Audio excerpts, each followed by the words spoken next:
Well, the time has finally come. I watched over 130 new releases in 2024, and these are my top 20. General thoughts about the cinema landscape in 2024. I've heard a lot of people say that 2024 was a terrible year for cinema. I disagree. I think that it was probably a pretty average year with some really exceptional films in it. That was particularly exceptional for the horror genre, and in my opinion, a little bit weak for like animation. I do think the award season is absolutely fucking bonkers this year, and my top 20 is not gonna look at all like the films that are nominated in the award season, probably. Number 20, I have Dune Part 2. This will probably be polarizingly low for a lot of people, and I'm one of like the only people on the planet I think that didn't love Dune Part 2 as much as Dune Part 1. I think that Denis Villeneuve is a genius. I think that the cinematography and scope in this is absolutely wonderful. It was really just like the emotional connection. I didn't feel quite as invested in the love story as I hoped to, but all in all, this film fucking rocks, and I can't wait for Part 3.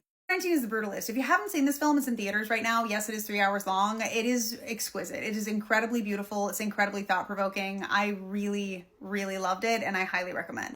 Number 18 for me is Evil Does Not Exist, and I was really surprised by how much I loved this film. It didn't really get a huge reception, but I expected more considering Drive My Car was so popular a couple years ago. I wasn't a huge fan of Drive My Car. I absolutely loved this. It's so quiet and thoughtful. The cinematography is like really beautiful. Also, the themes are about like environmentalism and human nature, and I feel like it's very relevant and resonant for the exact climate right now. Number 17 is Your Monster, starring Melissa Barrera, written and directed by Caroline Lindy. I was so annoyed that this film didn't get a bigger reception. I absolutely love this film. I'm absolutely convinced that it's going to be a cult classic within the next 5 to 10 years. This is honestly one of my favorite rom-coms in years. I love movies that blend genres seamlessly. I think that if you love movies like Lisa Frankenstein, Jennifer's Body, there's this Daniel Radcliffe movie that I love called Horns, Palm Springs. Like, this is a fantastic film. It's wonderfully written. It's romantic. It's emotional.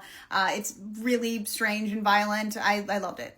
16 is Last Stop in Yuma County, which was a huge surprise for me. It's a directorial debut by Francis Galupi. I absolutely love this movie. It is like Tarantino-esque. It's like hyper-violent action thriller, but it also has a lot of like moral and ethical themes that I found super interesting. And generally, it just reminds me of like an older style of filmmaking, like 1970s, even like Hitchcockian a little bit. I fucking loved it.